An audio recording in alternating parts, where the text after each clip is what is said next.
Hoy se está celebrando el día de la resurrección y yo quisiera que viéramos en esta predicación un poco en cuanto a la importancia de la predicación. ¿Qué importancia tiene la predicación para nuestras vidas, para el cristiano? Yo quería, antes de empezar, ya algunos lo han visto, el hermano dice, yo no es que no me quiero meter con ninguno, yo sí me voy a meter hoy no con alguno, con muchos, pero yo no me quiero meter con ninguno tampoco que crean en estas personas que voy estos nombres que voy a sacar ahora. Son líderes bueno, más que líderes, fundadores de algunas sectas. Más, bueno, hay muchas, pero de las más conocidas son fundadores, entonces después continuamos. Mahoma nació en el 570, murió en el 632 después de Cristo. Ese fue Mahoma. Joseph Smith nació en 1805 y murió en 1844. Después de Cristo. Carlos Russell nació en 1870 y murió en 1916 después de Cristo. Elena G. de White nació en 1827 y murió en 1915 después de Cristo. Parece que no hubieseis comido nada. L. Ron Hubbard, no sé si lo pronuncié bien, solo sé que nació en 1911 y murió en 1986 después de Cristo. ¿Sabes de qué es el fundador de quién? ¿De qué? ¿Y los demás? Sí. Mira, lo voy a ver si logro con este ratón para no molestar a mi secretario. Mahoma, pues ya sabéis que es de los musulmanes. Joseph Smith, de los mormones. Carlos Russell, de los russellistas. ¿Quiénes son los russellistas? Los testigos de Jehová. Elena G. de White, ¿de los qué? De los adventistas. Bueno, ella fue una entre otros consumidores. Y L. Ron Hubbard, de la cienciología. Claro, no lo sabéis porque ahí hay que tener mucha pasta para poder estar, si no, no lo sabéis. Yo no es que tenga pasta, es que lo investigué. Restos mortales. ¿Qué se os viene a la cabeza cuando escucháis restos mortales? Bueno, los restos mortales están en tal sitio. Primero vayamos para no tener lugar a dudas con la definición de restos mortales. Es muy cortita. El cadáver de una persona, es decir, que se murió, difunto, muerto, que falleció, que murió para toda la vida, sí, que ya no vuelve a vivir. Todo eso está muerto. Y eso son restos mortales, por lo menos. Por ejemplo, los restos mortales de mi padre yacen en un cementerio en Colombia, en la ciudad de Cali, llegando a Jamundí, que se llama Jardines de la Aurora. Ya no tengo ni idea el número de la matrícula, iba a decir. Bueno, sí, de su matrícula, de la lápida, pero sus restos mortales yacen allí. Y no acostumbro, de hecho, porque me queda muy lejos ahora, pero incluso estando allí, viviendo en Cali, por mi creencia, yo decía, pues que allí no hay nadie. Sí. Mi padre, lo que es mi padre, lo tengo yo en mi corazón y está con el Señor. Sí. Porque yo no estaba presente, pero una hermana suya, una tía, me dijo que aceptó al Señor en su último suspiro. Eso es lo que me quedo yo. Pero los restos mortales están allí. Lo puede ver cualquiera. Entonces, teniendo en cuenta lo que es restos mortales, ¿dónde están los restos mortales de estas personas? Pues de Mahoma está en la Meca, que está en Arabia Saudita. Si quieres algún lugar de estos, después puedes salir, comer y coger el coche e ir a mirar si están allí. Joseph Smith está en Nauvoo, en Illinois, Estados Unidos. Me perdonáis la pronunciación, pero soy español. No español de España, sino colombiano que habla español. No sé nada de lenguas. Carlos Russell también está en Estados Unidos, pero en Pensilvania. Elena G. de White está en Michigan, también en Estados Unidos. Y L. Ron Hubbard, sus cenizas fueron esparcidas en la costa de California, también en Estados Unidos. Son muchas las sectas de Estados Unidos, pero bueno, a lo que vamos. Podríamos ir a cualquiera de estas tumbas y allí yacen los restos mortales de estos personajes. Ahora, más restos mortales. Los restos mortales del Señor Jesucristo. ¿Dónde están? ¿Dónde están? No en ninguna parte. No existen. No existen los restos Él mortales. está vivo. Porque murió. Era un cuerpo sin vida, inerte. Era un cuerpo, como vimos en la definición, muerto, difunto, fallecido. Pero no para toda la vida. Porque el Señor resucitó. Por eso no existen restos mortales. Y he aquí, yo quisiera decir la importancia de la resurrección. Vamos a orar. Amado Dios, gracias te damos por este precioso tiempo que nos regalas juntos como tu iglesia. Te pedimos que bendigas a cada uno de los que está aquí, que abra su corazón y que le des discernimiento para poder entender lo que tú tienes preparado a través de esta tu palabra, Padre. Te lo pedimos todo en el precioso nombre de Cristo Jesús. Amén.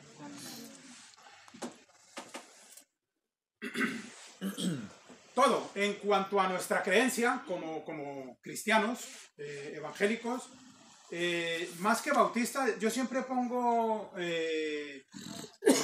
iglesia bíblica antes que bautista, porque debemos de ser bíblicos antes de cualquier cosa. No, yo soy bíblico bautista, bíblico no sé qué, da igual, pero debemos ser cristianos bíblicos.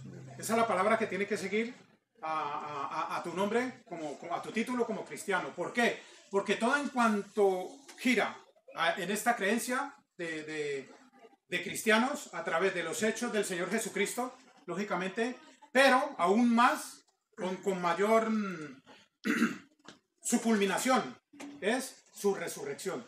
Como decía nuestro hermano Julián en la escuela dominical, si no hubiese resurrección del Señor, ¿qué estamos haciendo aquí? ¿A quién estamos adorando? ¿A quién le estamos pidiendo? ¿Por qué somos salvos? Si no fuese por su resurrección. Antes de ver esa importancia, en 4 puntos que quiero mostraros en esta mañana, miremos qué constancia da la palabra de Dios de su resurrección. Aunque muchas, literalmente hablando, hay muchas citas que dan estos datos. Hace algunos años yo aparqué estaba en época de fallas en Valencia. Yo vivía en un pueblo que se llama Horno Alcedo y nos fuimos a ver los muñecos estos, los ninots que llaman allí. Cogimos el coche, lo vimos y nos metimos en un kiosquito. Aquí es un chiringuito. Nos hartamos de chocolates con churro y bueno, para casa. En Fallas, no sé si habéis vivido alguna vez esta situación o algo parecido, pero en Fallas, en Valencia, aparcar está resucitar y luego aparcar. Es prácticamente imposible. Pues yo encontré un hueco, lo que pasa es que estaba demasiado justito. Yo en ese entonces tenía un Ford Mondeo que suelen ser largos. Yo aquí lo meto porque lo meto. Y empecé, os confieso, aparqué de sonido. De sonido es cuando tienes... Porque no sé si hice 10 o 12 maniobras para poder llegar. Pero ahí que lo metí. Al día siguiente, de hecho, lo apunté porque si no lo decía literalmente. El dueño del coche delante me dejó una nota con un número de teléfono y unas palabras al final que dicen textualmente: tenemos tu matrícula. Y yo miré su coche, pero claro, no le vi nada, pero claro, eso se ve que era otro coche, ¿no? Yo no tuve ningún problema, porque dice que llamó a la Guardia Civil y para tener constancia de que realmente era mi coche el que había tocado al suyo. Yo realmente le llamé y me dijo, no, es que yo tengo el coche recién pintado. Le digo, ya, enhorabuena que lo tenga recién pintado, lo que quieras, pero ¿te he hecho algo? No, es que pensaba entre mí, ¿y si no te han hecho nada? Entonces, ¿por qué me dejaste una nota? Yo pensé que me habías dejado una nota porque te había rayado el coche o algo y te decía para que nos veamos, hacer el parte del seguro y que te lo arreglen, que para eso se paga el seguro. Dice, no, al final con un no sé qué y se ha quedado perfecto. Y bueno, me dijo, de todas maneras, gracias por haber llamado, no sé qué. Pero él, ¿por qué me pone en esa nota que llamó a la Guardia Civil? Para que hubiera un testigo fiable. No es que llamé a mi primo o a mi cuñado, no, sino que llamé a la Guardia Civil para que la Guardia Civil es un testigo fiable, que de hecho incluso en un juicio podían haberlo constatado como Guardia Civil. Pues de la misma manera, el Señor Jesucristo dejó testigos irreprensibles de su resurrección. Quiero que vayamos a Mateo capítulo 27.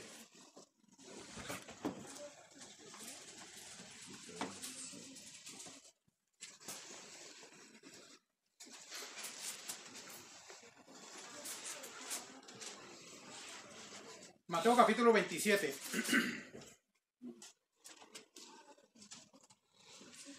Versículos del 12 en adelante. El primero que lo encuentre, que lo lea. Yo ya lo encontré, lo leo. Y le llevaron atado, y le entregaron a Poncio Pilato, el gobernador. Y... Perdón, es que no es el 62 al 66. Lo he perdido yo. Al día siguiente, que es después de la preparación, se reunieron los principales sacerdotes y los fariseos ante Pilato, diciendo, Señor, nos acordábamos que aquel engañador dijo, viviendo aún, después de 3 días resucitaré. Manda pues que se asegure el sepulcro hasta el tercer día, no sea que vengan sus discípulos de noche y lo hurten, y digan al pueblo, resucitó de entre los muertos, y será el postrer error peor que el primero. Y Pilato les dijo, ahí tenéis una guardia, id, aseguradlo todo como sabéis. Entonces ellos fueron y aseguraron el sepulcro, sellando la piedra y poniendo la guardia.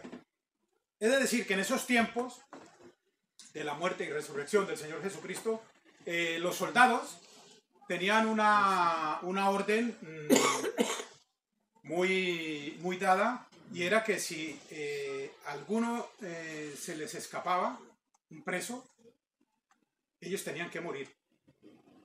De hecho, no sé si os acordáis, ¿qué 2 discípulos estaban encerrados en una prisión? Empezaron a cantar, tembló todo, se abrieron las puertas. ¿Pablo y quién? Silas. Y Silas. ¿Y qué iba a hacer el carcelero de Filipos?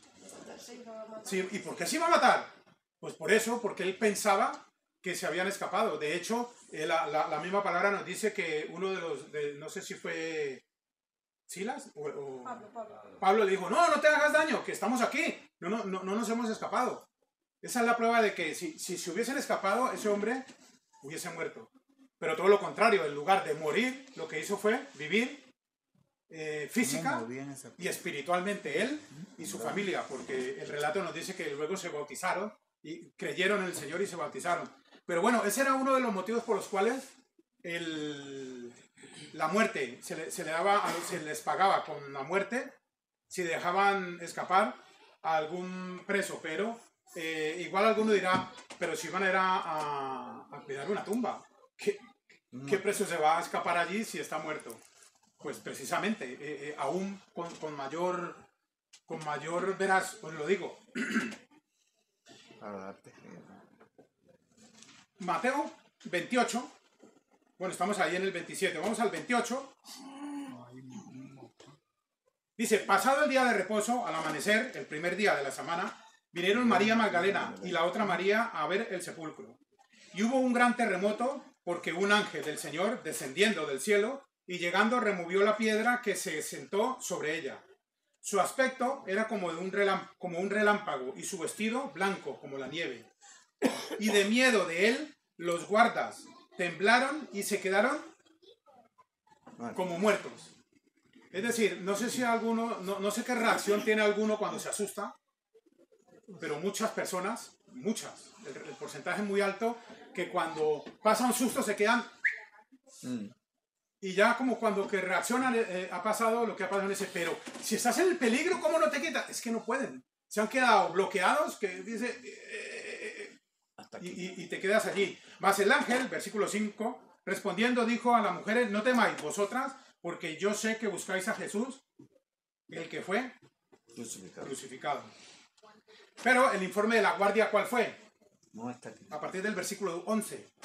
Mientras ellas iban, he aquí unos de la guardia fueron a la ciudad y dieron aviso a los principales sacerdotes de todas las cosas que habían acontecido. Es decir, les contaron con pelos y señales lo que había pasado. ¿Qué pasó? Vino un ángel, hubo un terremoto, movió la piedra y ese hombre que estaba supuestamente muerto allí salió y se fue. Entonces, el versículo 12, reunidos con los ancianos y habido consejo, dieron mucho dinero a los soldados, diciendo, decid vosotros, sus discípulos vinieron de noche y lo hurtaron, y estábamos nosotros, ¿qué dice allí? Dormidos. ¿Y cómo tendrían que pagar entonces ellos? Con la muerte, supuestamente. Pero como le dieron muchísimo dinero, ellos que dijeron, yo cojo mi dinero y me pierdo de aquí, que me encuentren. En ese entonces no había GPS ni nada, pues se desaparecieron. Y si esto lo oyere el gobernador, versículo 14, nosotros le persuadiremos y os pondremos a salvo. Y ellos, tomando el dinero, hicieron como se les había instruido. Este dicho se ha divulgado entre los judíos hasta el día de hoy. Si os fijáis, en ese entonces tenía más poder de convencimiento el clérigo que el mismo gobierno. Porque esto lo están decidiendo, no el gobierno, lo está decidiendo otras personas que no es el gobierno, que manejan el gobierno. Lo manejan como títere. Cualquier parecido con la actualidad es pura coincidencia. No quiero meterme yo ahora en conspiraciones políticas ni nada de eso, pero así es. Lo que es, hay que decirlo. Esta es una de las pruebas más literales de la resurrección del Señor Jesucristo. Lógicamente, si vas a Lucas, a Marcos, a Juan, vas a encontrar también la historia vista desde el punto de vista de ellos. Pero en todos, la única conclusión es que el Señor Jesucristo no está allí, resucitó.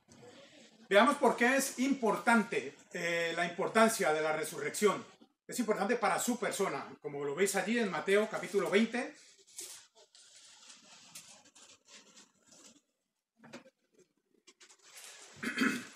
Versículo 19, dice, y le entregarán a los gentiles para que le escarnezcan, le azoten y le crucifiquen, mas al tercer día resucitará. Esas eran palabras del Señor Jesucristo, diciéndoselas a los... Mira lo que dice el 18. He aquí, subimos a Jerusalén y el Hijo del Hombre será entregado a los principales sacerdotes. ¿Quiénes estaban allí? Los 12 discípulos. Porque dice el 17, subiendo Jesús a Jerusalén, tomó a sus 12 discípulos, aparte en el camino. 12 discípulos, incluido Judas. En ese entonces allí estaba Judas. Era bueno. Yo creo que Judas, su corazón nunca era bueno. Lo que pasa es que estaba entre los demás y pasaba desapercibido. Y muchas veces hacemos nosotros lo mismo. ¿No? Como estamos entre estos dos o estos cuatro hermanos que son, yo me quedo aquí para, pues, haces bien. Imítales. Porque si como se dice el dicho, si hay 4 cristianos, al final tú también serás cristiano. Pero si hay 4 ladrones, al final tú serás el quinto. Si hay 4 mentirosos, al final tú serás el quinto. Pues lo mismo, la misma regla de 3. Si hay 4 cristianos y lo sigues, al final tú serás el quinto cristiano, el quinto hijo de Dios. Es importante la resurrección para su persona, porque si no, mentiroso sería si no hubiese resucitado. Porque él predijo que lo haría. El ángel lo dijo a las mujeres que llegaron a su tumba y querían saber dónde estaba. Sin su resurrección, todo lo que hizo estaría sujeto a la duda. Pero Cristo resucitó. Por eso es importante para su persona. Pero también es importante para su obra. En Gálatas capítulo 2, versículo 20.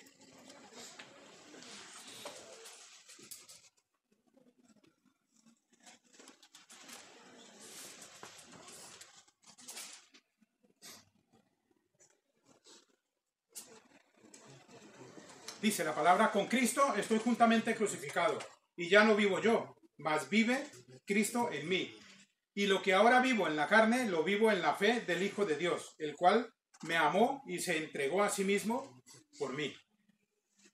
Es importante la resurrección para su obra, porque sus ministerios después de la resurrección no hubiesen tenido lugar si no hubiese resucitado. Si el Señor no lo hubiera hecho, entonces no estaría vivo para realizar todos estos ministerios después de la resurrección. Y todo había terminado con su muerte y ya está. Pero tenemos un sumo sacerdote, tenemos un intercesor, un abogado. Además, no hubiera una persona viviente que residiera en nosotros y que nos diera de su poder. Como dice aquí en Gálatas 2:20, con Cristo estoy juntamente crucificado y ya no vivo yo, mas vive Cristo en mí. Y lo que ahora vivo en la carne, lo vivo en la fe del Hijo de Dios, el cual me amó y se entregó a sí mismo por mí.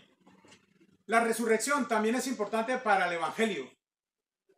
Se basa el Evangelio en dos hechos esenciales: en que el Salvador murió y vivió y resucitó. La sepultura comprueba la realidad de su muerte. Él no se desmayó para después ser despertado. Él murió y fue sepultado y resucitó. Fue visto no solamente por los guardias, sino también por María Magdalena, por otras mujeres que iban con ella. Fue visto por Pedro, fue visto por los discípulos sin Tomás, fue visto por los discípulos incluyendo Tomás, fue visto por 7 discípulos junto al mar de Galilea, fue visto por los apóstoles y por más de 500 personas más. Allí lo dice en 1 Corintios capítulo 15, capítulo 15, versículos 6 y 7.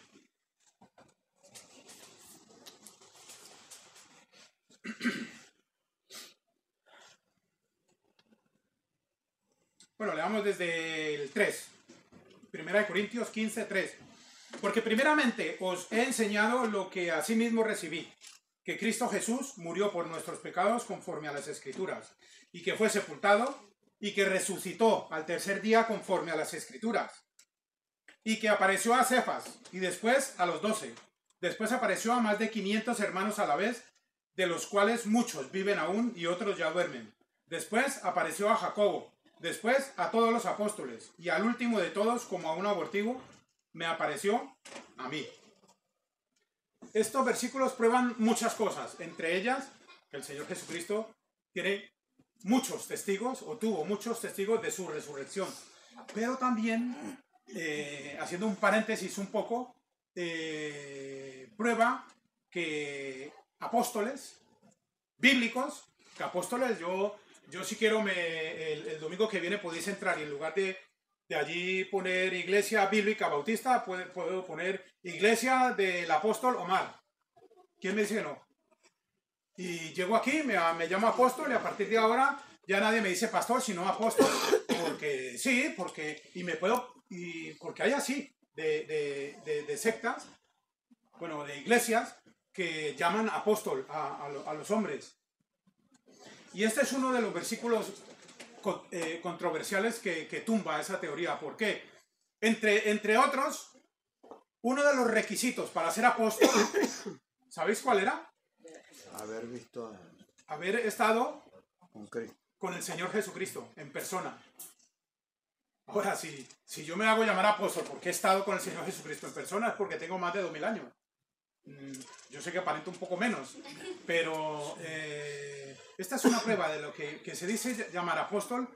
Perdóname, pero aquí mismo lo dice. El último de los apóstoles que se le apareció El Señor Jesucristo fue el apóstol Pablo que dice aquí, y al último de todos, como a un abortivo me apareció a mí. Después del apóstol Pablo, el Señor Jesucristo no se le apareció absolutamente a nadie más para ser apóstol. Que lo busquen o que se lo inventen es otra cosa, pero no, bíblicamente no hay más apóstoles a día de hoy. Sin su resurrección no habría evangelio. Porque de tal manera amó Dios al mundo que envió a su Hijo unigénito para que todo aquel que en Él cree no se pierda, sino que tenga vida eterna. ¿Y cómo podría el Señor Jesucristo ofrecernos esa vida eterna si no hubiese resucitado?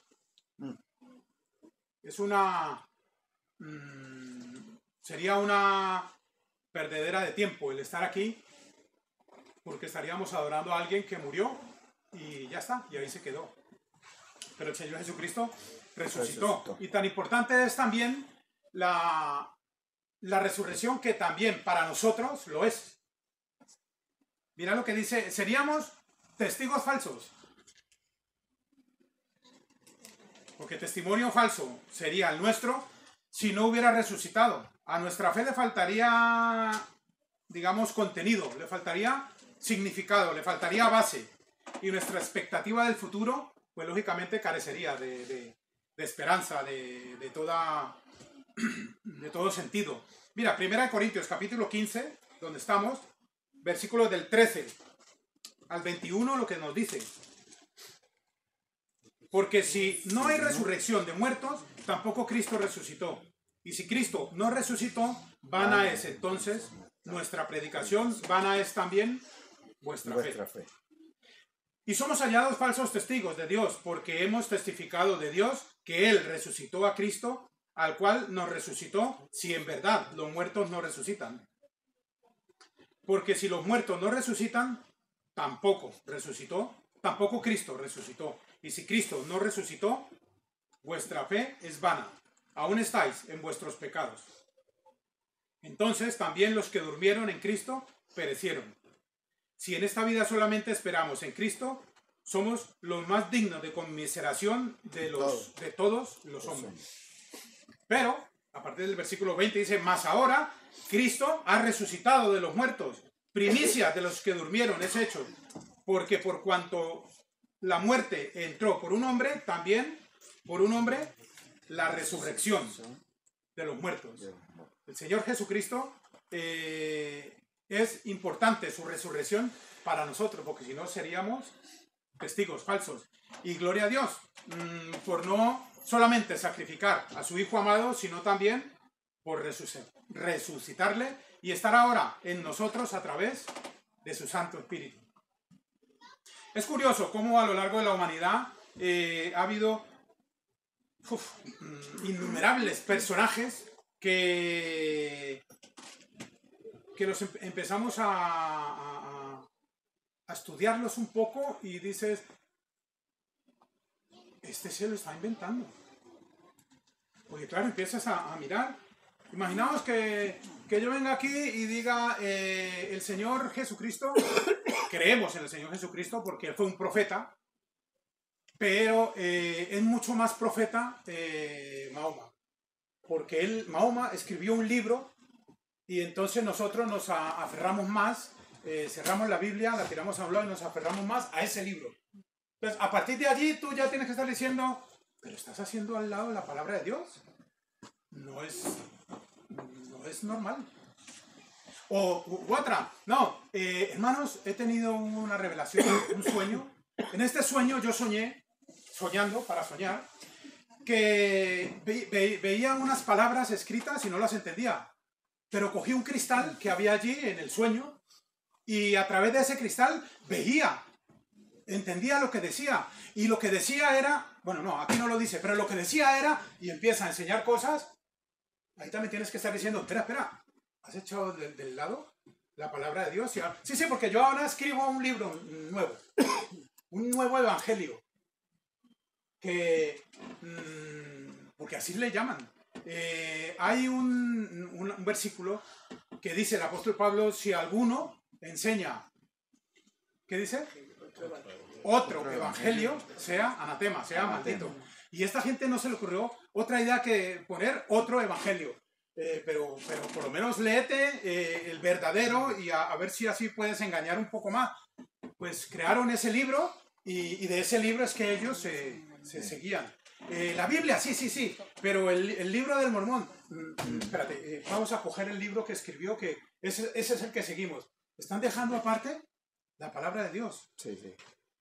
Y de lo que hablamos es de libre albedrío. Cada uno puede ir a donde quiera, Sí. puede creer lo que quiera, porque para eso es el libre albedrío.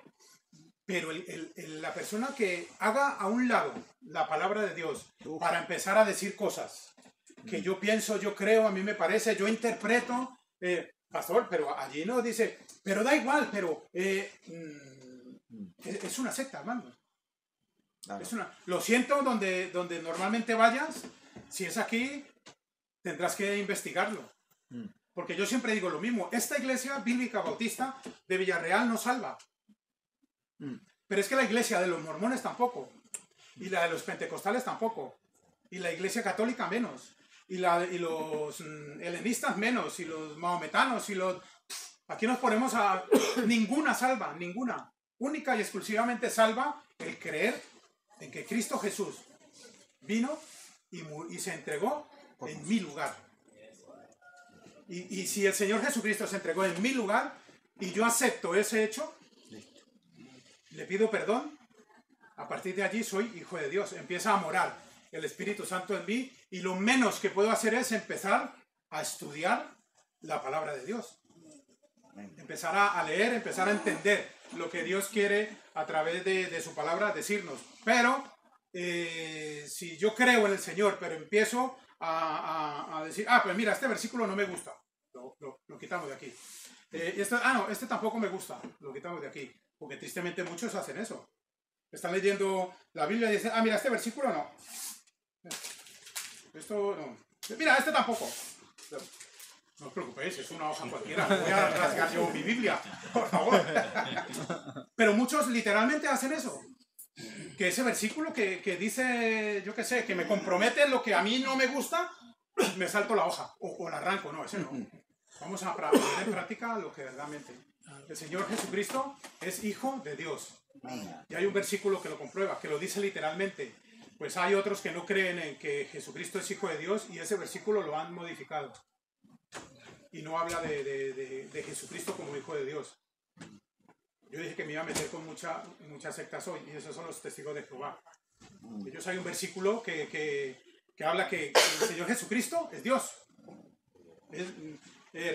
La Biblia reconoce, nosotros no, la Biblia reconoce la deidad de Cristo, ellos no. Ellos ese versículo lo apañaron para que sea otra vez mi Biblia, sí, pero espérate un momento, que la has... Como si dijéramos, mi DNI dice Alberto Rodríguez y yo me hago llamar Omar Osa. Como que no concuerdo, pero la foto es la misma, ya, pero o te llamas Omar Osa o te llamas Alberto Rodríguez, pero los dos no puede ser.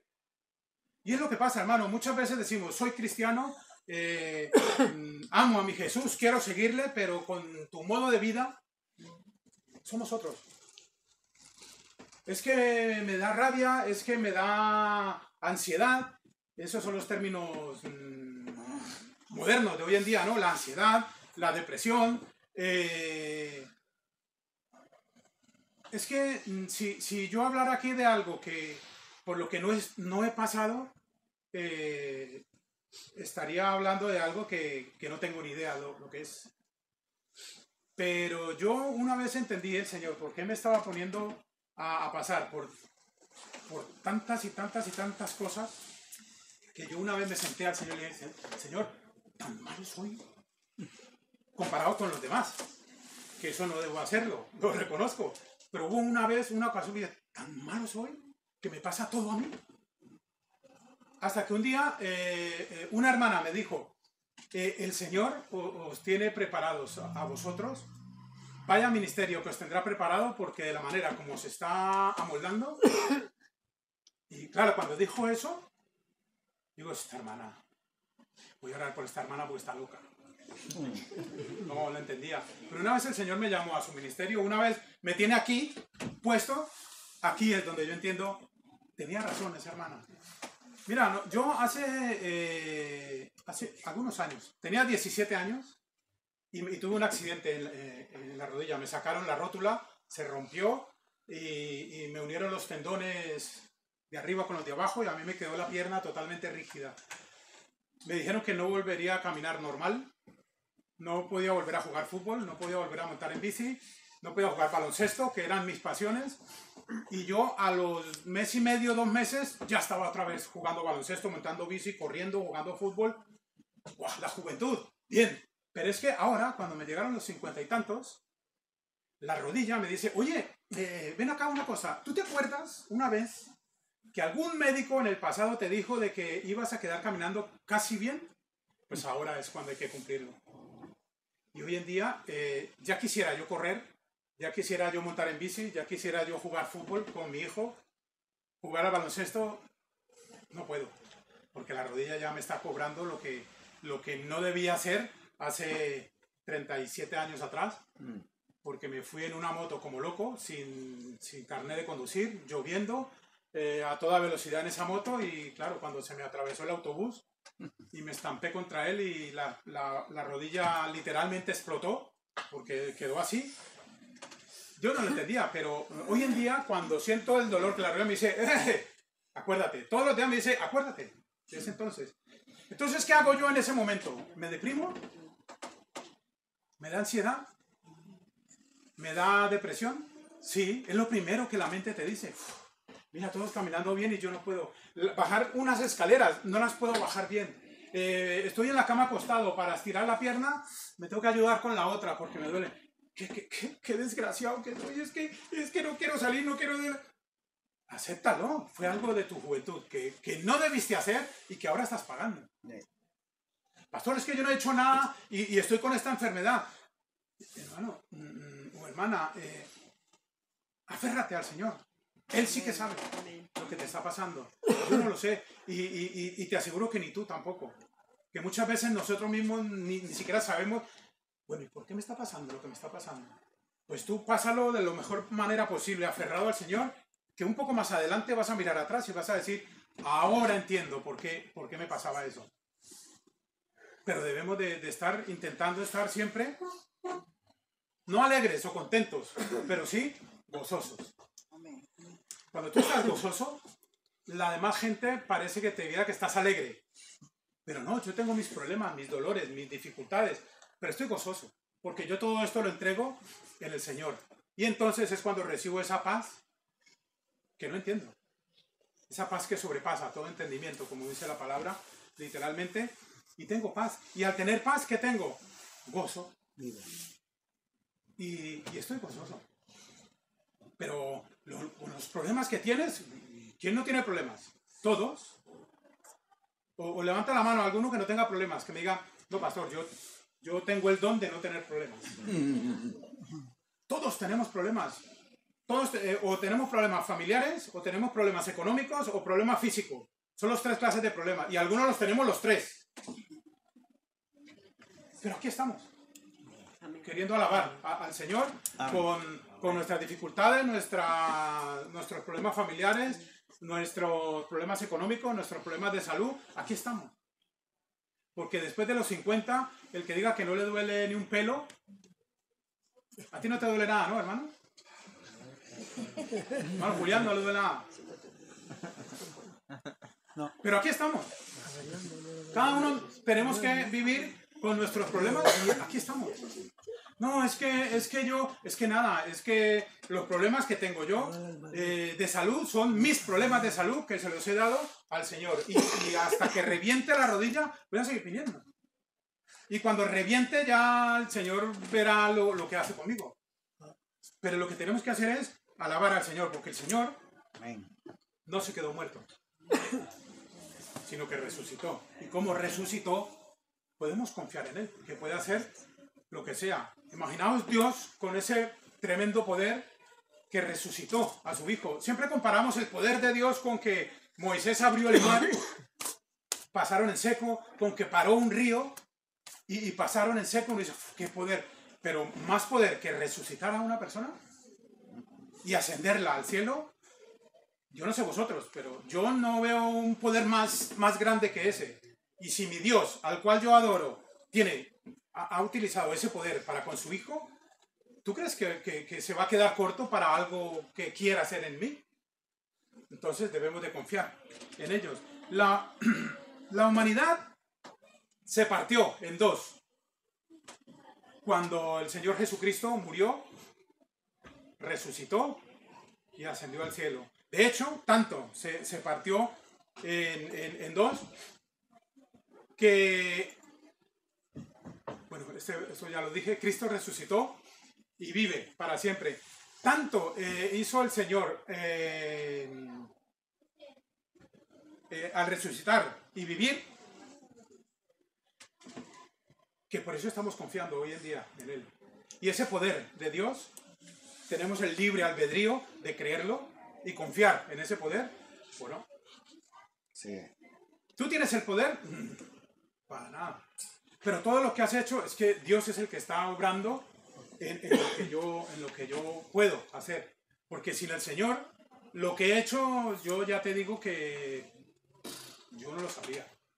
Pero el Señor es el que me da la oportunidad de seguir adelante si yo elijo. Porque lo precioso de todo es que, como decía el hermano, si Dios quisiera, todos los que hay aquí me vais a seguir al 100% a partir de hoy. Todos iríamos como robots. Pero no. Es lo que dices, quiero que los que estéis aquí me obedezcáis, aunque no lo entendáis. Decidid vosotros. Y ahí es donde está la gracia. Que el Señor Jesucristo murió por mí. Dejó todo lo que era Dios, tal cual como dice su palabra. No estimó el ser igual a Dios, sino que se despojó de todo aquello para venir y hacerse en forma de hombre.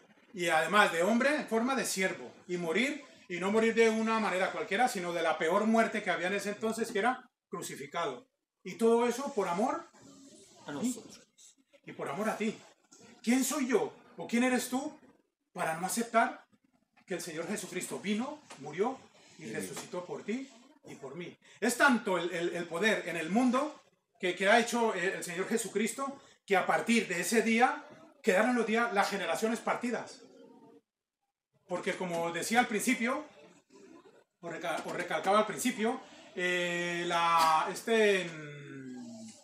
estos personajes, Mahoma, Russell, Joseph Smith, Ron, o Brandy, o cerveza, quien sea, todos nacieron y murieron después de Cristo.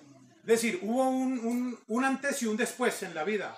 ¿Y qué es ese antes y ese después? Es antes de Cristo y después de Cristo. Nunca vas a escuchar, da igual al país que vayas, no, es que aquí es otra cultura, da igual, a cualquier país que vayas, ¿dónde has escuchado decir, sí, en el año 40 antes de Mahoma? No, en el año 50 antes de Russell. A donde vayas, en el mundo entero, siempre vas a escuchar en el año tal, antes o después de Cristo. Y ese es el Cristo que alabamos y al que debemos de profesar.